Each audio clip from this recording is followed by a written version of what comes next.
Right, we're here on a very grim, wet Wednesday morning with the lovely Alison, who is very kindly going to talk to us about some of her knowledge of horses, some of her experiences. Take it away, Will. Okay, cool. So we've got a few questions that we'd like to ask Alison. So first off, how long have you been involved with horses? I've been involved with horses for over 50 years, as having started as a child riding on my uncle's farm, and then at the local riding school, having lessons. Never having my own horse until I was 21, so I got to ride lots of different ponies, bus trips and rail trips to different riding centres to gain more experience. We used to go and watch lots of shows and see how people rode and what they were doing with their horses. Wow. I used to help at the local riding school, so that we used to get up early in the morning so that we could ride the ponies back from the field before they started the day's work. We used to help and walk on long hacks, and I first started when I was very little, not to give my age away there, but it was a long time ago. Wow. So when I'd been to college, I came back and was working at the local riding school, running the yard and doing all the teaching, and then we started the Sheffield Riding for Disabled, and we had groups from Oaks Park, and we had groups from all over the place. In those days we had the blind school, and we had blind children riding. That's amazing. Bents Green School used to come to us, and they've still, Bents Green still ride at Smelting's farm. Ah, brilliant. With that's carried on all those years on. So is that the RDA? Yeah, that's called RDA when you look it up, but the Sheffield branch was started in the Mayfield Valley. Yeah. And we also started a branch of the National Pony Club called the Mayfield Valley Pony Club. And that was basically around children who didn't have their own ponies, that just rode at a riding school, to give them the same opportunities as people that had their own ponies. Brilliant. So you love horses, but what is it about horses that you love the most? Horses. They give us the insight into the animal world. They give us that chance to see how animals can interact with us.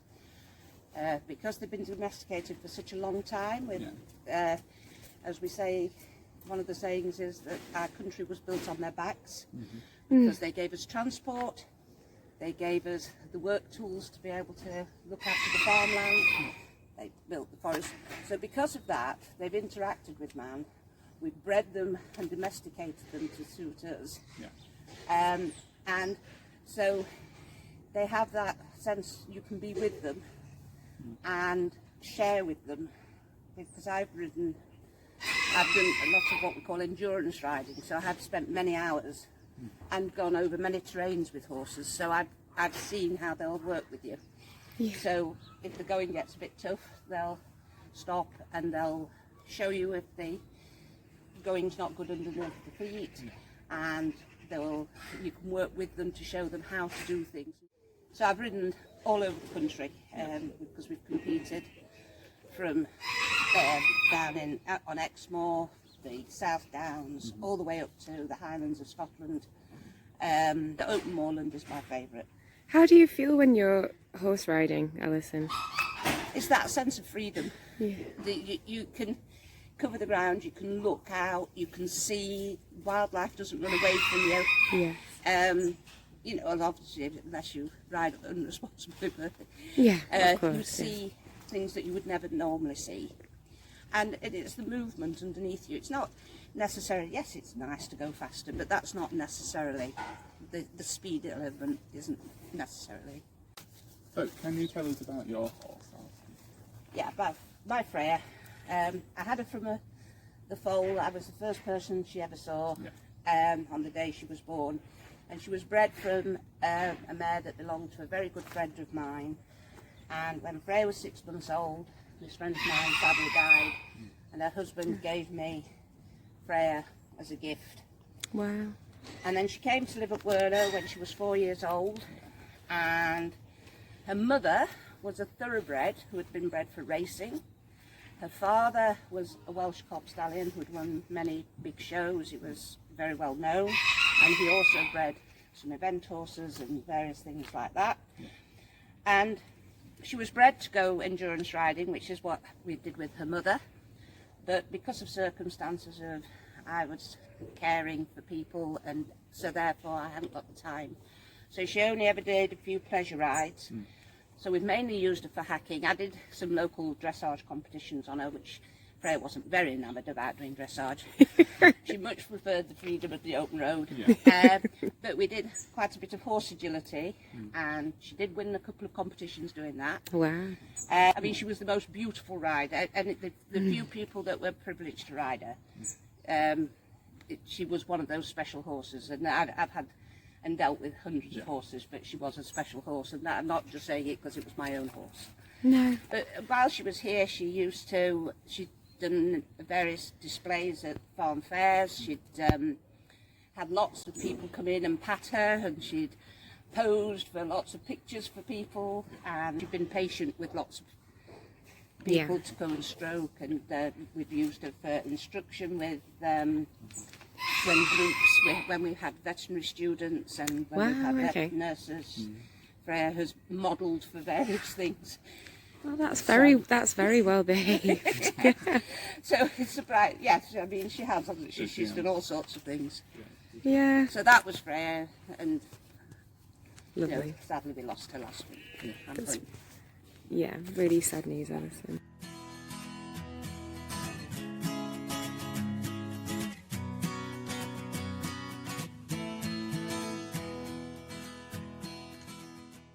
Okay, so we talked about endurance racing. What is the difference between an endurance race and a hack, just for those who don't know what hacks are? Right, going out hacking is when you see people out riding on the bridleways and on roads, etc. And it's daily exercise is what we call a hack. Yeah.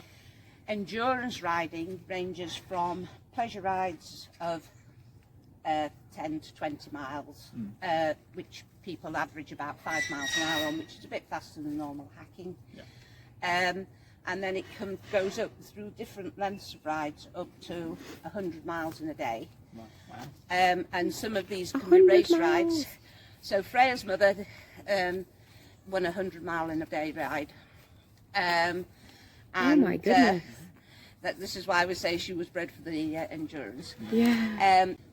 Race rides are started just like a normal race, as a mass start. All the riders go off at the same time, and you ride to what we call vet gates, where you have a vet check, and you have to get the horse's pulse rates down within a certain length of time before you go into a hold time, so the horse has a rest. It's all a very big art, because when you're crewing for a horse, if you stop it for too long, it's slowing its speed down, etc. Yeah. And so you've got to understand what we call the physiology of the horse, of the way it works and its makeup, so you know how to feed it, water it, keep it cool. I've competed. I had 2 national champions in the past, and we've competed, as I say, all over the country. I've also been crew members to other people's horses that we've competed internationally as well, and I was very fortunate a long time ago now, but it's still a very fond memory. In 1990 we went to the first World Equestrian Games, which was the first World Championships of all the sports held together, equestrian sports held together. That's horse sports. Yeah. And we the endurance team, British endurance team, won the gold medal, and I was crewing, number 1 crew for one of the horses. So we had great privileges there. Amazing. Meeting Princess Anne, Prince Philip, all those sorts of people came to see us, and also an international selector for the British team as well. So that I've done including, when we're running rides, your hat goes round, your cap goes round. You've heard me say that before. The cap goes round, and you might be cleaning the loos one day, and you might be helping the vets the next day. Yeah. Some of the work done in endurance riding has helped the vets understand the metabolism of the horse well enough so they can improve anaesthetics, so that now surgery can be done to a greater level than it used to be able to be done. Wow. So in my lifetime things have changed, because the friend of mine that bred Freya was a human anaesthetist, and we did some trials with the horses with a mixture of equine anaesthetists and the human anaesthetists to learn about anaesthetics. Oh wow, that's So fascinating. Yeah. Okay, so obviously with horse components there's a lot of equipment that you need to use. What would you say is the most expensive bit of equipment? one of the most expensive bits that you always have to buy is a saddle. And a bit like buying ourselves a pair of shoes, they all look very nice on the rack, but the most important thing is that they fit you, and they fit you when you've worked in them for quite a long time. So it's no good having a pair of shoes that you can only wear for 10 minutes if you're going to go out all day in them. So a saddle has got to fit the horse, but it also has to fit the rider. Normally you're talking about saddles costing upwards of £700 to over £1,000, especially leather saddles, which is why they never need to be dropped on the floor or scratched, because they, you know, they're a valuable bit of equipment, and they have to be maintained. Leather work has to be fed with hide food, etc. The outlay is the horse's feet. So if they have the metal shoes on, that's another outlay. Depending on how quickly your horse's feet grow and how they wear their shoes, every 6 to 8 weeks they need shoeing. So they have to have the farrier who has to train for 5 years, just like a doctor. Gosh. Or a dentist or whatever, for the skills to do their work. So obviously that depends from farrier to farrier how much that costs, but you know, you're talking in £70 upwards. Listen, why couldn't the pony sing? I don't. Because she was a little horse. Oh dear.